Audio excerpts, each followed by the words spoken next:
Hi, everyone. Thanks for joining us today for today's community conversation. We are here with the team from Red Cross New Jersey, and we'll be getting started in just a moment. We're just trying to make sure that everybody who's waiting is able to get connected, and then we'll begin. And hello to anybody who's watching live streaming on our Facebook page. If you are watching live on Facebook and have questions for our presenters, you can put them in the chat field or in the comment field on Facebook, and we'll translate those questions over to the Zoom webinar.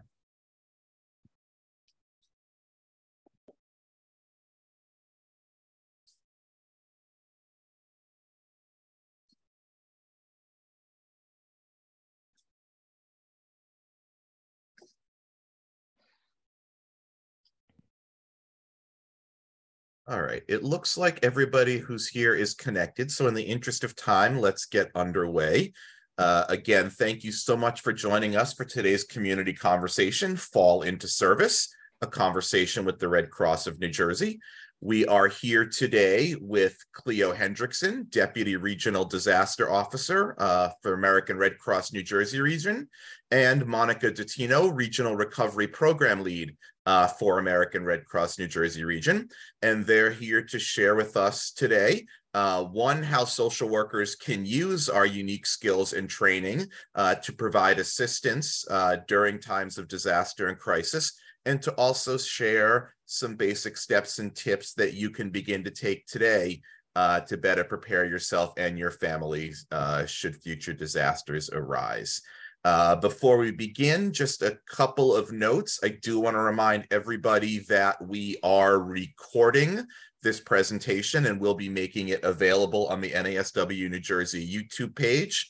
And you are welcome to find it there and share with your colleagues, friends, and family as appropriate. I do ask, since we're recording, that you make sure that you keep yourself on mute so there's no background noise during the presentation. And we will have time for Q&A at the end of the presentation. If questions arise during the talk, if you want to put them in the chat, that's fine, and we'll get to them at the end of the presentation. And you'll also have the opportunity to unmute yourself and ask your question directly to Cleo and Monica at the end of the presentation if you'd like to do that. So with that said, let me turn things over to Cleo. Thanks so much for being with us today. Oh, thank you for having us, Jeff. I appreciate the hospitality, and also to all of you for joining us today for this conversation, hoping that you learn a bit and also maybe take some tools away and maybe some inspiration to possibly help to serve your community in a different way. So with that, I also like to point out that we are also joined by Nikki Bryan, who is our Senior Recruitment Specialist, who will also help to field any questions that you may have if you are actually interested in volunteering. So with this, I do have my co-host here. I let her introduce herself. Hi, my name is Monica Dottino, and I am Recovery Program Lead for New Jersey. I am a casework supervisor. I've been with the Red Cross for about 3 years, and I also do some other things, sheltering and disaster action team. Thank you. Thank you. And again, my name is Cleo Hendrickson. Monica is one of our very powerful volunteers that help to serve our community through the American Red Cross. For myself, I have been serving our community through the Red Cross for the past 21 years, 2 as a volunteer and the past 19 as paid staff. We have included our contact information because from what I understand, some of the slides will be shared for anyone that would like more information or just to recap some information later too. So feel free if there's something that you need some clarification on to reach out to us later if you have any questions.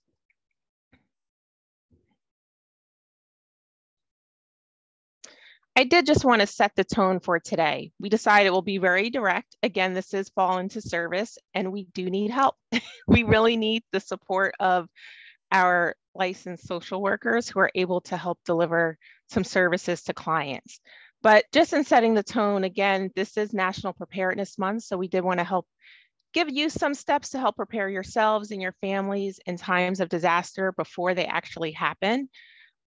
And also to give you some ways of, again, how you may be able to help. just wanted to provide some context as to why we've asked to speak to all of you today.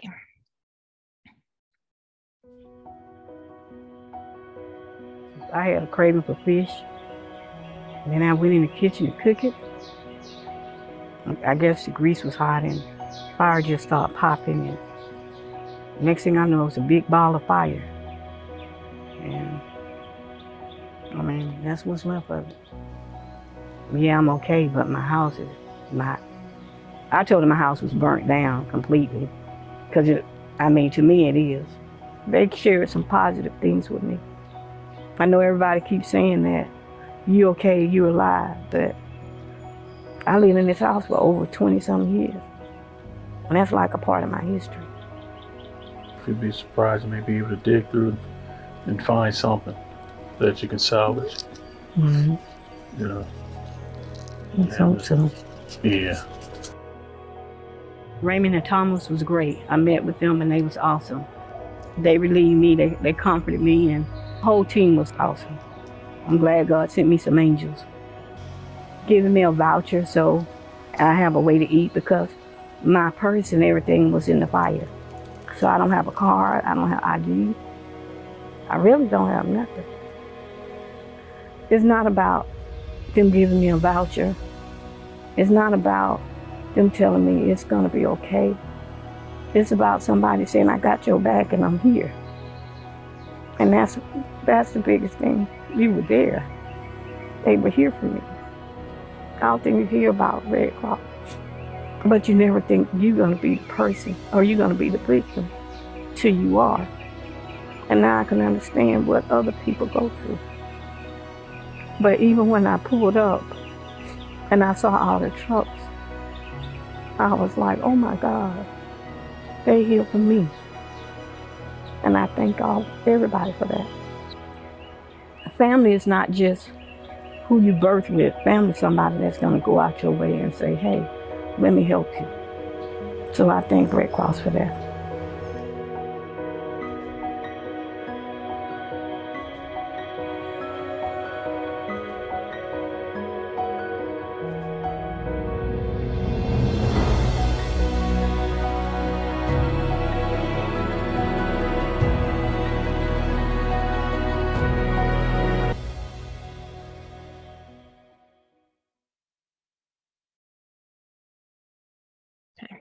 I chose to share Rosa's story with you today because, again, in thinking of the context, the American Red Cross is a large organization. We're one of the most recognized symbols throughout the world, but it's not about the organization, our country and the climate, or even our goals. This is about helping guide individuals and families on their road to recovery. And you may be there literally for a person or one of our clients on one of the worst days of their lives.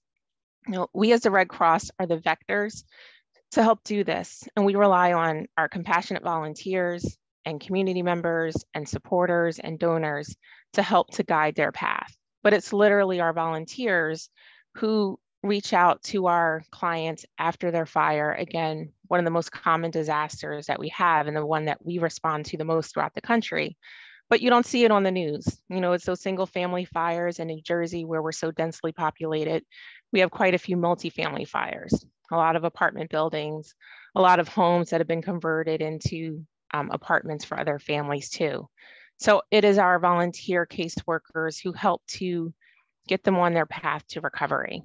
So in being direct, that's one of the reasons why we're here today, knowing that we can really utilize the skills of social workers who are used to working with those who are in need, also at times of stress, and helping to give them their own ownership for recovery. So with that, I have invited Monica, who's so extremely experienced in this area, to tell you a little bit about what that process is like for our clients as well as for our caseworkers. Hi there, can you hear me? We can. Okay. So when I joined the Red Cross, I had no idea what casework was. I had come on during COVID looking to do sheltering, and I was redirected and asked if I would be interested in doing casework. And I thought, well, that sounds interesting. So just to explain what casework is, when we have a disaster, which in New Jersey is mostly the single family and multifamily fires, once that happens, we have our disaster action team, which is dispatched to the home or to wherever the clients are. They will open a case for them by collecting some basic information. Once that case is opened, they are given some basic supplies, toiletries, maybe a blanket, some water, a little financial assistance. The clients are told a caseworker will contact you within 48 hours. That's where our job comes into play. As a caseworker, we're going to reach out to the clients in a time of need and a time when they need some compassion, some emotional support. And we also are educators. We provide information and community resources. So the job I tell people that are coming on board as caseworkers is I feel like we're unlicensed social workers to a degree. We contact the clients, we find out what their needs are, and we educate them what is available to them in the community. We also talk to them about things like obtaining renter's insurance, how to advocate to get their security back. We inform them about legal aid, also about all of the larger agencies that we use in New Jersey, such as your Salvation Army, Catholic Charities, and even smaller organizations. A lot of religious organizations will provide soup kitchens and clothing pantries, and it doesn't matter what denomination, if you're religious or not, they are willing to help everybody. So in order to become a caseworker, the requirements, it's about 9 hours of online training that you could do at your own pace. Some people finish it in 2 days. We do ask that you finish it within 4 weeks period. And then we do a mentoring session or a group of sessions where a casework supervisor, such as myself, will contact you and set up 4 to 6 one-hour sessions using Microsoft Teams. The way that we enter the information for our clients is through a Salesforce program called RC Care. So the mentoring sessions allows us to share our screen and review that with you so you can see how the information is entered. And then we also do 3-way phone calls so that whoever is training to be a caseworker can listen to how the phone calls go. So that is what the training entails. Hours for being a caseworker are pretty flexible because you are remote and can do it from home. Calls can be made in the afternoons, evenings, weekends. We just ask that people are available on different days of the week because we do have to contact our clients multiple times. So we are in desperate need of caseworkers at all times. And really the experience that a social worker has is invaluable to what we do. Social workers come with that experience and are familiar with dealing with clients and probably have a little bit of a thicker skin when it comes to dealing with some of the clients that are in distress and don't always talk to us nicely, but you can understand from what they have gone through. So that is pretty much what casework is. Our cases can be opened from as short as a day or two, and usually they're closed within 30 days, but we keep them open longer based on the client's needs. So that's pretty much what casework is. And I'll say with that too, again, if anyone has questions specific for it, I understand that we'll be taking them at the end, but you can also put something in the chat. Just a couple of things too, just to note that it is not that our caseworkers are out there alone. You help to facilitate this. We also have a team of other trained professionals who help to support it. Monica, your video is still on. I don't know if you're walking around to support, where we have mental health support. What we provide for our clients is what we consider wraparound services. So while we do provide financial assistance to help with immediate needs, think food, clothing, and shelter. We also may provide other assistance if needed, but we also have mental health support from trained and licensed mental health professionals. If someone may have lost their medications or durable medical equipment, we have a team of health services professionals, usually registered nurses, that will help to provide that. We also have a spiritual care team, licensed chaplains or those of some type of faith that work in their areas of faith, who will also provide that type of guidance or support if someone asks. And sadly, we also have what are called integrated care condolence teams for when there may be a fatality in the fire or some type of disaster. But again, most common, we do deal with fire. So there are a team of volunteers around that support. But there is a need. And I will also say that bilingual in English and Spanish is particularly helpful. It is an area that we struggle in, especially in helping to communicate with some of our clients. Okay. I know that, of course, the reach of this organization with the National Association for Social Workers has a large reach too. So if anyone here is also, sorry, I think I messed up my slide, is a LCSW or has that licensure too, as I mentioned, we do have a disaster mental health team. So they help to provide our services to clients and Red Cross workers as well during recovery. For those who may be a school counselor, at a minimum, we do require a master's degree in school psychology or school counseling and hold a current unexpired license or certification in those areas.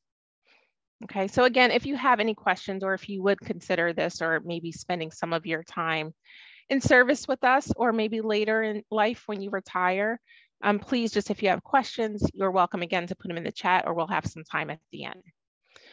This is also, as I mentioned, National Preparedness Month.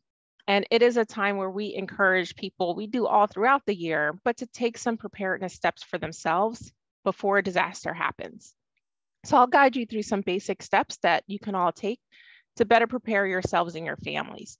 I thought that it was important specifically for this group that's joining us today, because you are the caretakers for so many people, right? Whether you're professionally working now or have in the past or just in your own family life. And sometimes aren't the best caretakers for yourself or in thinking of what you might do when big things happen. I'm sure that many of you kind of want to jump into service and how can you help or do something for others. But many of us will not do so unless we know that our families are taken care of. So these again are just some basic preparedness steps. There's a lot of information that's out there and I'll guide you to where you can get some more as well. But hope that you consider this or at least think about some steps that you may have already taken. So there is, I will say, a bit more content in here. I'm going to breeze through some solely because, again, we are sharing the slides and I wanted you to have the information.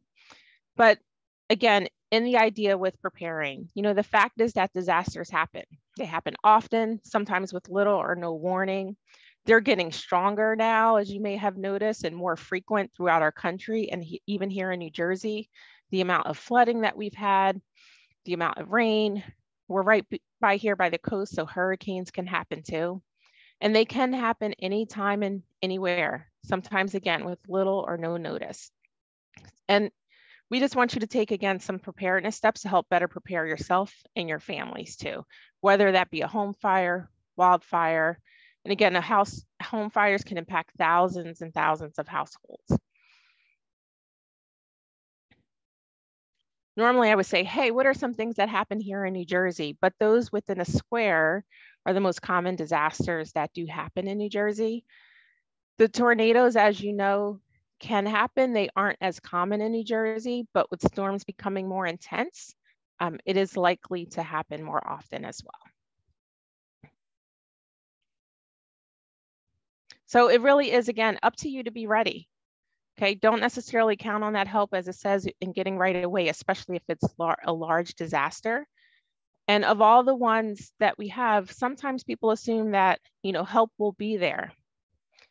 Help will come. Towns prepare all the time, states prepare all the time, us as an organization do as well. But sometimes places may be inaccessible. Sometimes resources just aren't there to support everyone immediately. And we want to make sure that you're taken care of. Thinking about first responders and disaster organizations, hospital emergency rooms, we all do our best. But on average, they're staffed and prepared for normal day-to-day operations. I think dealing with COVID in this time, we've seen how stressed and stretched so many organizations can be, and the infrastructure as well. And during a disaster, those resources just become even more limited. So again, we just need to depend on ourselves first, and these are some steps to help you through that. Did I just jump? I'll have to tell everyone honestly, in doing this driving thing in Zoom is it's a bit new for me. So please be patient with me. So our 3 steps in preparedness are basic. It's to get a kit, to make a plan, and to be informed. In getting a kit, these are some basics thinking about, especially if there's any campers that are out there, what are some things that you may need to survive for at least 3 days? At home, we recommend for preparing for 2 weeks. And I know, again, COVID has opened up sensitivity to this for a lot of people, or awareness, where you may now stockpile more water at home, or making sure that you have some non-perishable items. Planning is planning for yourself and your family, and being informed is knowing of what disasters can happen, as well as what resources are available and how you may be able to assist. So in our kit, again, this supplies for at least 3 days, and 2 weeks is better if it'll be at home. The idea is that it's something that you can quickly grab if you need to evacuate quickly in that 3-day kit, and the supplies for to stay in your home if you do need to shelter in place. A lot of the basics really think that you may not have access to food, to water, electricity, even a medical facility or a drugstore. So some things that you may not be able to get through without. Also think about everyone that's in your family, preparing for all of them. It's an important step to help keep everyone safe and healthy during a disaster. So I would, again, just consider assembling 2 different types or kits of supplies. One kit, you'll put everything that you need to stay at home for at least 3 days, or if you need to evacuate quickly. And if you're able to gather enough supplies for your at-home kit, suggesting for at least 2 weeks too. When you have a kit, I mentioned keeping one by the door or some type of go kit. The idea is if you need to evacuate quickly, it's something that's lighter, it's a smaller version, but at least you have some of your basics that are in there to help get you through for at least 3 days until you can get additional support, other assistance, or maybe then you'll be able to come back to your home. It's important, one thing to point out too, we talk about 1 gallon per person per day for water. There's different versions that you can have, but having a fresh supply of water is so important. And I think that I just made Jeff drink a little bit of his too. When you have, there are on our website, and we'll refer that to you later, there are listings of supplies that you can suggest, that we suggest that you put into your kit. Just some things to remember. If you have a flashlight, don't forget the batteries. You may want to have extra chargers, put those inside too. Keep in mind, many of you probably were here during Superstorm Sandy. You may not have access to power. So think about ways that you can help to power supply some of your electronics if you need them, even if it's a crank radio, or ways that you'll be able to get information, as well as keeping a 3-day supply of whatever type of life-saving medication that you may take. You may keep this in the refrigerator if you need to, or again, it doesn't need to be refrigerated, to keep it in your bag and cycle it out. We'll go through a bit later about making sure that you at least check in on your kit, so that way you aren't letting this medication that's probably already expensive expire as well too, but any items that you may need.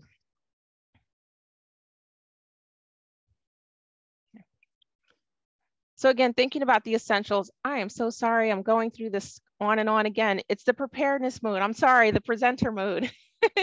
So thinking about which you may need on the daily basis, as I just mentioned, some of the supplies that are here too. And thinking about the kit that's for everyone, something that's easy to grab, and you may want to keep it in different places. A small kit in your workplace, maybe in your vehicle, something that's by the door, easy for you to access.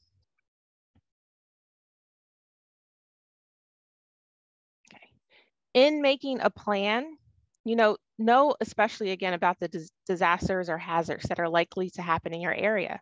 this is a time that you can help to plan for it. I'm not as familiar in Zoom. I would ask you probably by a show of hands of how many people already have a plan or maybe even practice fire drills at home.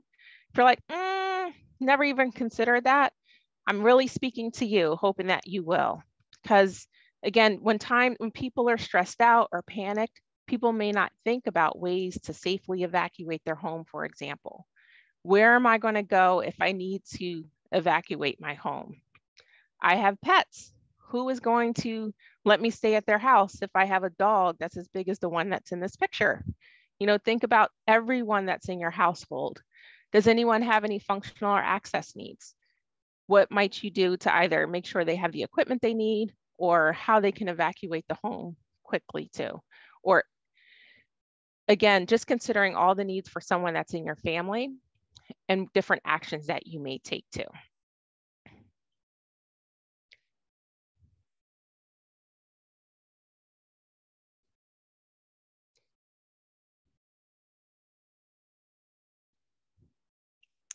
This is a time and going into fall, like it's no surprise, or there's certainly a reason of why in October, you hear a lot around fire safety.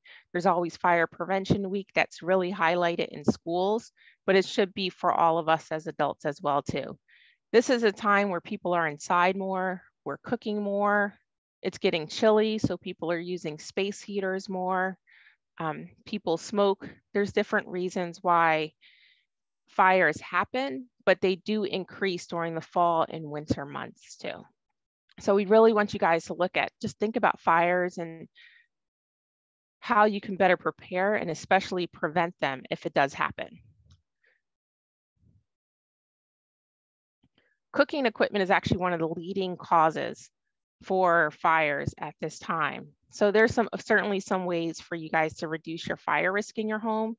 Make sure that you stay in your kitchen and keep it monitored. Keep an eye on what you fry is what we're seeing here. You may or may not remember Rosa's story is she wanted to go fry some fish, and that's what caused her fire. This really can happen. We see a lot of fires around Thanksgiving as well, because people are cooking more, frying turkeys when that was really a thing, seeing a lot of fires that were caused by that as well. So always stay in the kitchen when something's cooking. We know that it can be distracting when you have a lot happening in your household, but just keep an eye on it. Install a fire extinguisher and really know how to use it. It's one thing to have it, but if you don't know how to pull a pin out, you should really know how. And many local fire departments will help to train you if you need to know. Here are some other suggestions on how to reduce fire risk in your home. You know, if you may recall, 25% of home fires are the result of malfunctioning or improperly used heating, electrical, and lighting equipment. Think about, again, space heaters, but you could certainly reduce this risk by remembering some of these safety tips. More than half of the deaths resulting from home heating fires are caused by heating equipment that's too close to things that burn. So make sure that anything that could catch fire, such as furniture, curtains, dish towels, clothing, is at least 3 feet away from any type of heat source.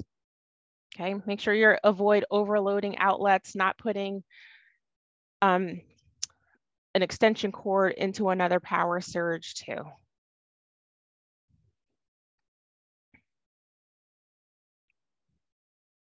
Smoking is also very dangerous. Smoking in bed, a lot of people, when they may be tired, could fall asleep and could easily start a fire. The story goes, I believe I was 6 months old, where I saved my family's life because my dad fell asleep with a cigarette in the bed and I woke them up because I was crying. So it can happen very quickly. So, and again, people just maybe aren't just paying attention, but it is the leading cause of residential fire deaths in the United States. So if you or anyone that's in your home smokes, including your guests, just remember to have them either smoke outside, if they smoke indoors, not to smoke in bed if they're tired, and especially if they're using an oxygen tank. Okay, and it's always an important reminder to always put out your butts properly and to dispose of them properly, even just with a good douse of water on them too. And smoke alarms save lives. We suggest that, I just did it again. I'm sorry. We suggest that you install a smoke detector on every floor, especially inside and outside of your sleeping areas. You know, something about fires, not to say they always happen at night, but there's a reason why smoke alarms are so loud and why they should be by your bedroom. You're sleeping in a deep sleep. We want you to be alerted if there ever is a fire, okay? It's also important to maintain them and to test them every month. We have a program where we go to schools and train youth about fire safety through some fun programs. And we tell them, think about someone's birthday that's in your house. Helen, I don't know your birthday, but we'll make up and say it's February 12th. Maybe. So maybe on the 12th of every month, Helen will test her smoke alarm, just as a reminder for herself, just one day out of the month to know to press the button to. If you guys ever hear the chirping sound, please change your batteries. And also as a plug too, I'll tell you that the Red Cross does have a smoke alarm, a free smoke alarm installation program where we can even do it by appointment. On our website, redcross.org/New Jersey, there's a link. If you don't have working smoke alarms in your home, you can go there or just need an update and we will come and install free smoke alarms in your home.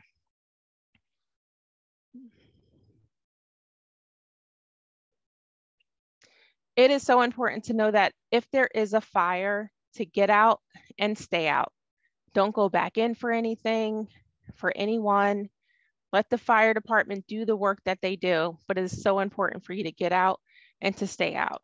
A loss is certainly a loss, but what a loss it would be if you weren't around. So please, again, if there is a fire, get out and stay out. You have less than 2 minutes to safely get out of your home. Usually it's not even the fire that really impacts people, is actually the smoke from the fire, which oftentimes will come even before a fire is detected. So important for you to get out, stay out. And if there is smoke, you get low and you go, is what we say. Smoke rises, so you have to get down low under all of the smoke.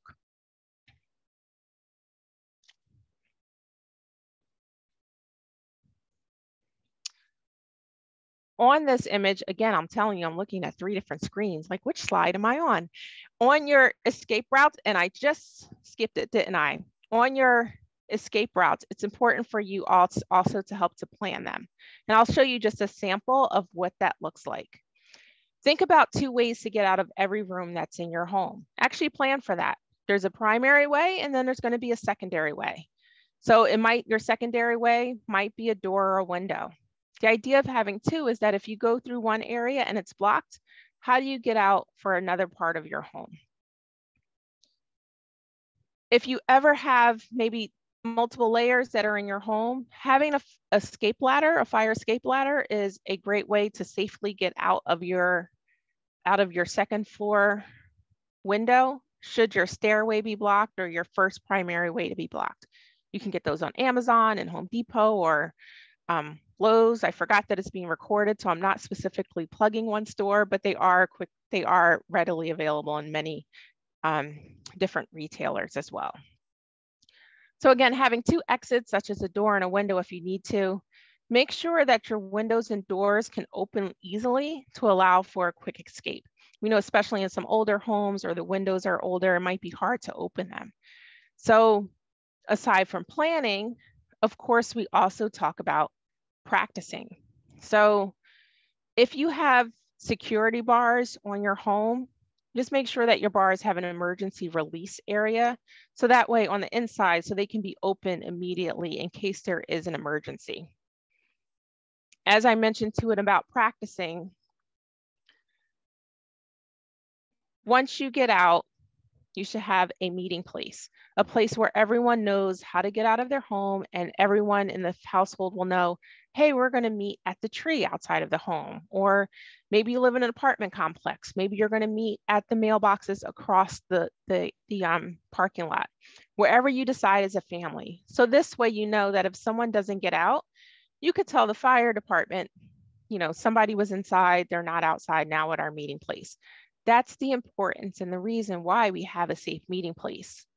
And then again, you practice, practice. I mentioned about Helen will test her smoke alarm once a month.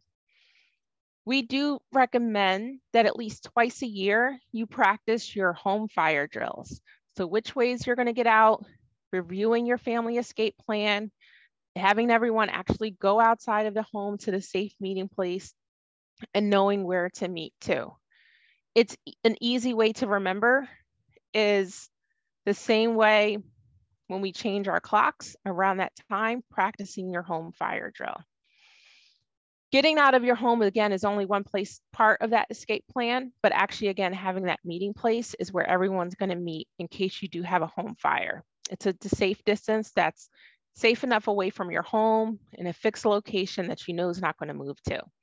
Make sure that, again, everyone knows, ideally it's in the front of your home so that once the firefighters get there, you can meet them and let them know that everyone is safe and accounted for, or if someone else is not.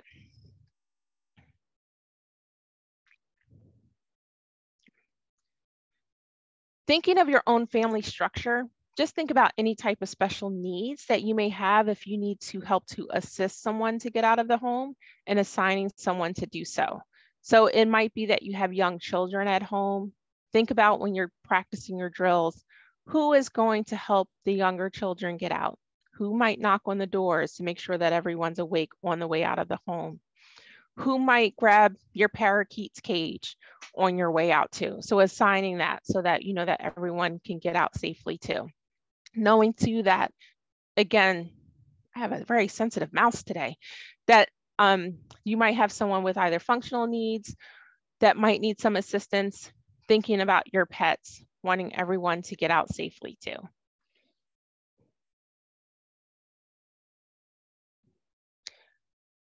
I can tell you too that, not smoke alarms don't always wake everyone up too. So that's why it's important to assign. For some young children, I tell you, my son, every time the smoke alarm goes off, will wake up screaming. My daughter sleeps right through it. So you might have to assign someone to knock on a door on your way out or to wake them up. Again, practice, at least twice a year to recommend. We recommend. It's one of those things where it becomes second nature for people if you practice. During the time of an incident, people may panic and may not think about what it is that they need to do. Sometimes people panic and think about what they need to grab. If you have a fire, and I hope it never happens to any of you, just get out, stay out. Once you're out, call 911, okay? Should you have any children at home, help to prepare them. It might help them in just coping with an emergency should it happen, so that they don't panic if they hear the sound of a smoke alarm, because some may not be familiar. Some children only practice fire drills at school. So this could be a great opportunity just to help to socialize them to what may or may not happen. Actually, sadly, children that are under 5 are twice as likely as other people to die in a home fire. So they just need to be confident in knowing what to do and how to prepare for a disaster and how to react should a home fire ever happen.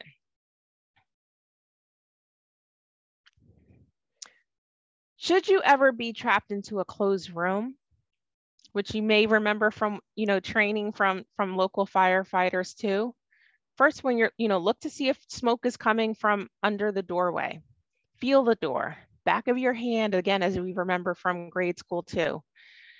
If it's hot or you open it and there's a lot of smoke or fire there too, you shut the door, right? But if you know for sure that it's hot, do not open because the fire is likely there on the other side. If you cannot evacuate, we recommend that you seal the door. If you're, say, in the bedroom, grabbing blankets or a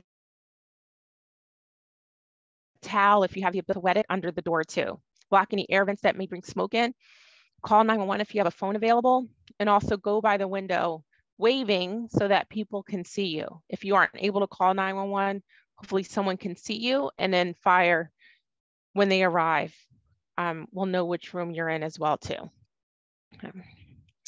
If it's still taking some time too, and again, this is a last resort, hopefully you'll get out, you'll have working smoke alarms and hear it well before to be able to evacuate. If not, even covering your mouth with some type of face covering to help prevent some of the smoke getting to you as quickly too. So again, here are some basic preparedness steps. Again, some things I like for you to take away too is actually to make a home fire escape plan. Testing your smoke alarms every month, maybe again, the date, whatever your birthday is, and then to practice your home fire escape plan for yourself and with anyone else that's in your household. I know everyone's on mute. I just hope you're laughing with me every time my stuff goes through the slides really quick, okay?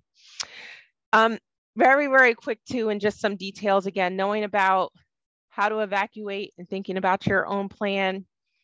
Once you get out, how you're going to communicate with your family. Sometimes we find that during large disasters, it's easier to call out of state than it is right there in your own local town. We learned this for sure during 9/11 and other large emergencies that have affected us here in New Jersey too. So having some type of out of town contact that people know to call and check in should you not be able to communicate with your own family too. Knowing important records, again, where you may go if you need to evacuate. Those of us that are here on the coastal side of New Jersey may already have some ideas in place if we needed to drive inland should there be a storm, but not everybody thinks about it. So we're hoping again that now is your time should you need to evacuate. And again, you may even just need to shelter in place should something happen here at home and the heat goes out or your power go out, whatever things may affect you, where you can still stay at home and not need to leave. And practice, practice, practice. Another big thing that a lot of people don't consider is thinking of safeguarding your own critical documents. Disaster survivors have reported losing their important documents and how much that's delayed the ability to recover. I will tell you, one of my first positions here with Red Cross was actually in this preparedness realm 19 years ago. I would tell people this so often too. Make sure you're making copies of your birth certificates, your passports, keep it in a safe place too. But if you don't have it, again, it can be so challenging to be able to prove who you are in the time to get out. When my children were 10 months old, I suffered my own home fire and lost everything. I was fortunate because I wasn't at home, my kids weren't home, I didn't have to deal with the trauma of needing to evacuate. So I had my purse with me. But in the home were the kids' birth certificates, their social security cards, and other important documents too. And at that time, you know, we say, make sure that you also keep copies off-site, keep a disaster kit maybe in your car. At that point, again, I have twins, so I didn't have much room in my trunk. So there was, you know, with that stroller and everything too, so there wasn't much room for a lot of other things too. So a lesson learned for me, for sure, on the side of what we teach too, is having backup copies of all these important documents that we're suggesting, but also keeping them in some safe places, whether that be a fire safe, that even if you have a fire, you know, a lot of companies, they can replace the lock if you don't have the key. You can even put them in a Ziploc bag and stick it in your freezer because that's not very likely to burn. Or maybe even having them off-site with someone that you trust. A lot of people may have things in the cloud where you can scan it too, which can be very convenient and a great idea for you too if you are safe or feel secure with that. Just a note, I know so many people, we have so many passwords and you're like, do I remember? Some people write them down. So at least somewhere where you can access any type of documents that may be important for you in your own recovery. And the last step, and we're almost wrapping up some of the preparedness steps, is really to be informed. Think about how you're going to get information, understanding what weather alerts mean between a warning and a watch, and what hazards that you can prepare for. But just knowing too, it is an ongoing process. So it's important for you to know about how your community warns about a coming disaster. Some people have NIXL alerts or just checking in the weather. Other people depend on social media. So whatever it may be, in knowing how you're going to find out about disasters and other severe weather that may be affecting you. Red Cross also has a free emergency app that you can access or to download. I'll tell you, with changes in our climate that are causing more frequent and intense storms, there's heavier rainfall, there's higher temperatures, really extreme droughts in a big part of our country, and nearly year-round wildfires as a result of it. So as these events, extreme events increase, it's more important than ever to be prepared. So again, just here are some thoughts to consider, knowing how to get the information. But again, we do have a preparedness app. And at the very bottom, there is a website link that we typed out into the PowerPoint. So if you have this later, you can go to our website to download some other information on how to better prepare for those emergencies. Again, a key component of being informed is also to volunteer to support your community before, during, and after an emergency. One of the reasons why we asked again to come to speak with you today and are so grateful that you guys are taking the time to spend this lunch and learn with us.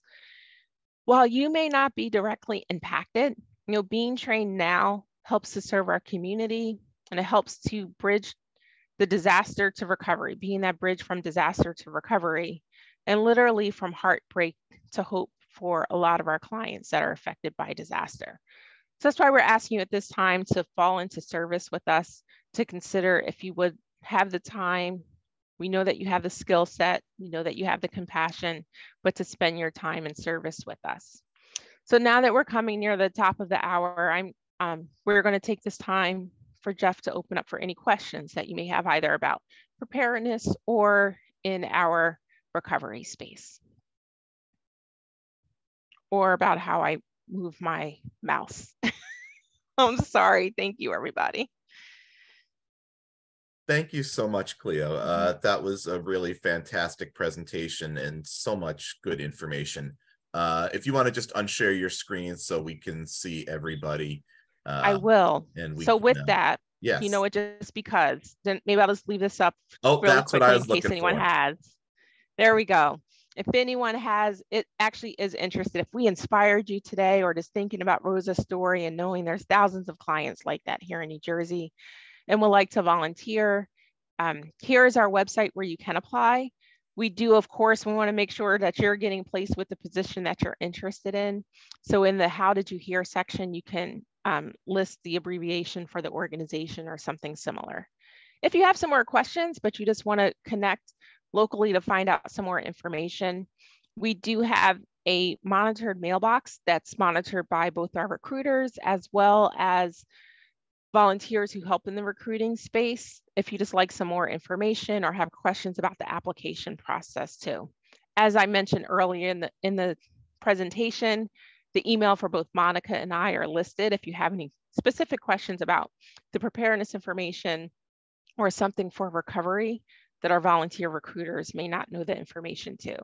And last but not least, I can tell you again or emphasize the importance of just being prepared for yourselves and your families. And sometimes, again, some disasters come with little or no notice. So having a Red Cross app will notify you. We have different organizations that update, like NOAA will come through should there be a tornado in the area that you need to get down to your basement for, or anything like that too. So they're available for free in your store. And with that, when I can figure it out, I will stop sharing. Thank you, Jeff. Thank you, Cleo. That was great. And that was actually, the slide you put up was exactly the information I wanted. Was if somebody wants to follow up after watching this presentation, whether they're watching live or watching the recorded version on our YouTube channel, where do you go? So I guess the answer is redcross.org/volunteer. Yes. And that is where you can go to fill out an application and get more information. And there's that email address as well, joinnj@redcross.org. I did have one quick question for follow-up while we're waiting for anybody else. If you have questions, you can raise your Zoom hand or you can put your question in the chat. I just wanted to follow up. You were talking briefly about a program that Red Cross has for installation of smoke detectors. I was just wondering, does that do carbon monoxide detector too, or is it just smoke detector? We do not. Ours is specifically for smoke alarms. We are able to provide them through a generous donor and fundraising that our fundraising team does as well to be able to provide them. And we have not to the point of carbon monoxide yet. Got it. Thank you. I see Monica has her hand up. Was there something you wanted to share, Monica? Yes, I just wanted to say if anybody does have any interest in volunteering and casework, please just email me. I'd be glad to review any questions or concerns, describe the position in a little more detail. And, you know, we'd love to have anybody, even if it's something you're just want to find more information about for down the road, please just reach out to me. Do you want to put your email in the chat, Monica? I know people will get it when I send out information with the slides, but for those who don't get that follow-up information, if they're watching later, you can put it in the chat, and we'll also say it out loud so people that are just watching and don't have the chat can see it as well. Yeah, so it's first name, Monica, last name, Monica.Dottino@redcross.org, and I just put it in the chat. So Monica.Dottino@redcross.org, Dottino, Dottino. And you can reach out to Monica if you're interested in helping with casework services. I don't see other hands right now. We do have a few minutes left.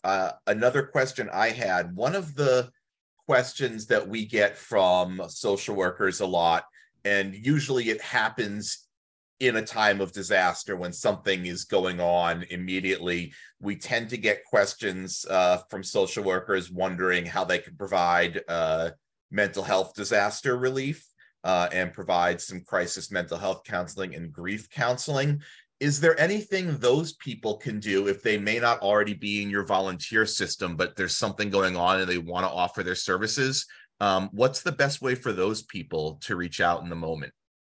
Okay, that's a great question. I will tell you, we do encourage people to train prior. And of course, we're not training you in how to be a mental health professional. It is so that you can understand kind of the Red Cross process and what it is that we provide to. So with Red Cross, we do require the training beforehand to be there. There might be some other instances where they might be able to provide support if we do what's called just-in-time training, but in a different capacity. Sometimes just having to be a person that's there is also just very helpful, someone that's showing compassion. There are also other organizations within everyone's community that might be able to mobilize at those times in grief. So I'm sure many of you are already connected with DRCC, disaster relief, crisis counseling, I believe. You may even want to try like local 211 to connect with other organizations that might be able to support in the moment. Our state is great through the officers, the governor's office on volunteerism to help to, when there's a large disaster, to help mobilize those organizations or volunteers who want to support. So you can also look to that organization, as well as to United Way may have a posting of what organizations can use support at that time with little to no training. So I know that was a lot. I would encourage you now again to train beforehand so you don't even have to deal with all that fun. But if not, again, through our governor's office of volunteerism, they often help to collaborate with organizations that are really supporting large disasters to help to say, what are our current needs? If they aren't doing it at that time, they always post on the website, where's another place to go? Because there's been different agencies who have helped to organize that during times of large crisis. Good question, great question. Yeah, thank you, Cleo. Any other questions? We do have a minute or two left before we wrap. Did anybody have anything else you wanted to ask of Cleo or Monica?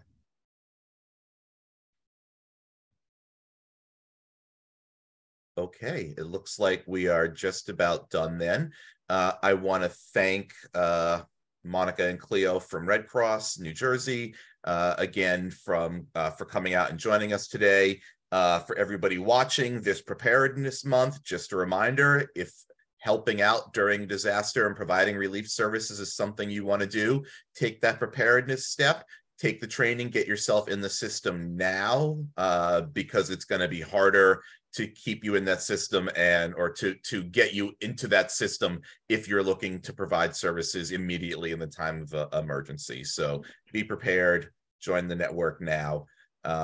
We will be following up everybody who pre-registered for this event. We'll be sending you a link to the recording on YouTube, as well as the slides from today's presentation and email contacts for both Monica and Cleo, so you can follow up with them directly.